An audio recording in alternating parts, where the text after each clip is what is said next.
He's the commissioner of Major League Baseball. He's Rob Manfred back on the program. Commissioner, thanks for joining us. If this commissioner at this time could give advice to the commissioner back in March, what would you have said to that commissioner yourself back in March? Well, look, hindsight is 2020, Dan. There were parts of what we went through in March that I would like to replay.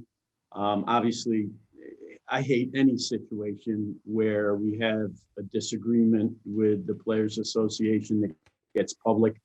I would like that one over. On the other hand, we stuck to our guns on a couple of issues that were really, really important. A lot of people wanted us to lengthen the season, suggestions about playing large numbers of games and pushing out into November. I think if you look at what's going on with respect to the virus right now, it was really a good decision to finish the season on time and maintain that was important. I think secondly, there was also a push to schedule a lot of doubleheaders and we can play more games. I mean, the fact of the matter is we wouldn't have finished the 60 had we not had the scheduling flexibility to add doubleheaders, to reschedule for games that we lost. So look, it wasn't perfect. I do regret the publicity part of it, but we got to 60 games and that's a good outcome for us. How close were you to not playing or shutting down this season? We had a serious problem. I mean, I've said it publicly, after the St. Louis situation or during the St. Louis situation is our second outbreak. I was really nervous about our ability to continue to go forward. We had really good conversations with Tony Clark and the MLBPA. We strengthened the protocols. He helped us educate the players on the importance of certain aspects of those protocols. And fortunately, we were able to play through. And I think we're in day 55 without a positive test. Yeah. Where do we stand on the DH for next season? I think in all likelihood, we will return. I think all of the COVID-related rule changes, right? And in that bucket, it's the extra inning rule, the 7-inning doubleheaders, the DH in the National League. Those rules, we will return to the status quo absent an agreement with the Players Association. What would you like to keep? Well, I've tried to be careful about this, and despite being careful about how I said it, keeps getting reported, Rob Manfred wants this, Rob Manfred wants that. The only thing that I can say that I've made my mind up about, and I actually made my mind up about it pre-COVID, was I would like to expand the playoffs. I don't think 16 teams is the right number, but something bigger than 10 is right. And we will pursue that either next year or the following year. With respect to the rest of the rules, I haven't really made my mind up as to which ones we might consider keeping. What I have said is I think the extra inning rule within the game, players, owners, a lot of people like that rule. It got some positive press in the media. I think people appreciate the strategy associated with the rule and kind of the finality in terms of increased finality in terms of when the game's going to end. But I haven't made my mind up as to whether I want to push for that. I wondered about the shift as well, and I wonder. I mean, I'm okay with the shift, but I wonder if can you make it where the shortstop can't go on the other side of second base or vice versa? Like, how much of a shift are you going to allow? Other sports have, you can take it to a certain point, a certain extreme. But this has become an extreme with Major League Baseball. Is it good for the game to have these shifts? I think the competition committee is having conversations about a variety of rule changes. And I know one that has received an extensive amount of attention is the shift. A lot of people feel that the extreme shifting that you're talking about, let me use your word, okay, yeah. Has changed the game in ways that are not positive, and it remains a really hot topic in terms of conversations within that committee, and I expect more to follow on that one. And I've been a get off my lawn guy this week because I'm looking at baseball and there's no movement. When we were growing up, you had movement in the game. You would hit to the other side of the infield. You would bunt. You'd take the extra base. Like, this is the simple things of what you learn when you're playing baseball. Baseball has become, I throw it hard and you swing really hard and nothing in between. How concerned are you about, you always talk about growing the game. Like, do you like where the game is right now? When you're watching this game, is this is this entertainment? I think there is a widespread consensus in the game that we've become too dependent on walks, strikeouts, and home runs as what goes on in our game. I think people within the game, within the ownership ranks, want to see more traditional action in the game. And there's a lot of conversation going on about how you motivate players to play the game in that way. It's very hard to legislate action with a rule. What you're really doing is you're changing the rules in a way that creates incentives for some of the greatest athletes in the world to change the way they're playing. And that's a very complicated task.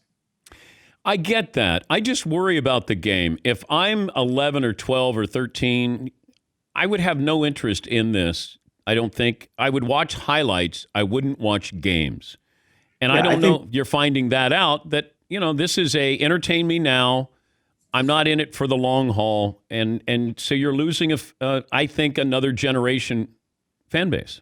Well, I hope you're wrong about that, Dan. We've really focused on the next generation in a variety of ways. Our participation numbers, which actually is the biggest determinant of whether young people become fans, are great. I mean, we have been the fastest growing participation sport over the last 5 years. We've invested heavily in that area. And our demographics, particularly on some of our digital products, new products like Film Room, are really very good in terms of engaging that younger audience. And I think we will continue to focus on action in the game in order to make sure we hold those younger people that we're attracting. And I want to be wrong, Commissioner. I think afternoon baseball was great. Afternoon postseason baseball is great because I was watching Fisk when he's waving the ball fair.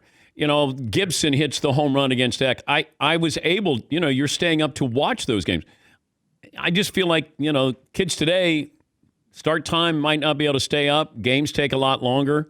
Yeah, but think about our new round, Dan. I mean, I know it's important to focus on the World Series and like all entertainment products, we have to deliver an audience for our broadcast partners. Yeah. But focused on the additional round. I mean, you had baseball on, postseason baseball on. Oh, I loved it. All day long. I loved it. All day long. Yes. Yeah. And even all the way through. Can we keep it going, though, Commissioner? Yeah, I think but think about it. So the LCS, or the additional round we talked about, the division series, we had games that were 4 on a day, so we had plenty of daytime baseball. Even the LCS, the early game, was a late afternoon start most of the time. I loved it. And, we do need to have those earlier starts. But the reality is with your premier product, the World Series, we have to work with Fox, who's been a great partner to us to deliver the biggest audience we can. The demographics on audience are interesting too, Dan. We don't get that much younger in our audience by playing earlier. It's shocking to people. But we actually hold our young people with later games. People apparently let their kids stay up. I know it's a popular theory. It is not supported by the numbers. No, I'm learning. I sit humbly here listening to some of this. Wait. Oh, I don't mean to be pedantic, Dan. I really don't. No, wait. Now, who did you just wink to? Oh, Mr. Courtney's sitting on the other Okay, so Pat Courtney there. Okay, I see. Like, all right. Hey, I got him with that one. Wink, wink. I saw it there. Well done. The gatekeeper, Pat Courtney. You are very observant, Dan. I will give you that. The other thing is, I always wondered about this. Growing up, if you got straight A seats in Cincinnati, or tickets, You get straight A's, you could turn it in and get a couple of games to go to. And they'd put you out in center field. They weren't great seats, but you were in the ballpark. I would love to see more teams just get 5,000 in there or 10,000 in there, and it doesn't cost anything. But the experience of coming there the first time, concessions, parking, all of that stuff. Why are we missing out? Or am I missing something here? Because that just feels like I want you to get that first experience because chances are then you'll come back. I want repeat business. Can I actually spent some of baseball's money to confirm the intuition that you just expressed after playing the game. The most important thing in building a fan as an adult is getting a kid in the ballpark younger. And like the difference between that young person going when he's 8 and going when he's 12 is actually significant in terms of how many games they consume as an adult. Yeah. So we have a league-wide initiative with the clubs to get young people in the ballpark, particularly in groups like you suggest. One that I saw last year when we still had fans in the ballpark. I went to Miami for a game. It was one of their best attendance games of the year, and it was basically filled with little leaguers, which is awesome, and it's really good for growing the game. The Red Sox have another, a team that does draw well, right? Has less tickets to work with. They have a great program. They have a separate entrance for young people. Everything in the experience is family-oriented, kid-oriented, to make sure that first trip to the ballpark is as positive as possible. But your intuition is right on the money. It's something baseball really needs to focus on. Yeah, and I didn't get straight A's, but somebody that I knew got straight A's. And then we got tickets. I got to see the Padres with those god-awful uniforms back in the 1970s. There should be a C section. Ooh, I just came up with a double entendre. The C section, where if you get C's, you get to sit in that section. Right. I got a laugh out of Pat Courtney there, didn't I? However you reward the kids, however you decide who gets to go, we need to make sure they're going to the ballpark. And are you rooting for the Dodgers or the Rays, Commissioner? I am strictly neutral. I always root for the team that is behind in the series. You won 7 games. I think the best thing for our fans is more baseball.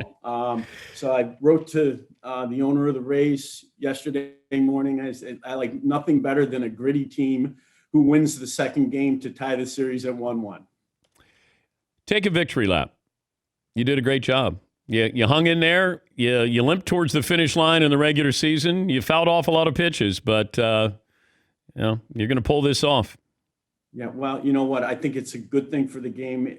The owners and the players worked really hard together to make this happen. I can't say enough about the effort involved. I mean, you ask a player not only to change the way he performs on the field, his habits, even when he gets to the ballpark, that's a lot of change, but it didn't stop there. We asked them to change their private lives too, and they need to be commended for the contribution they made to getting us across the finish line here.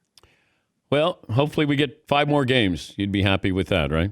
I would, Dan. I would. Thank you, Commissioner. And of course, more importantly, thank you to Pat Courtney there for helping make this happen. Yes. Maybe we'll put him on screen next time. Yeah, might as well. Might as well. He makes this happen. Thank you, Commissioner. All right, great. That's the Commissioner of Major League Baseball.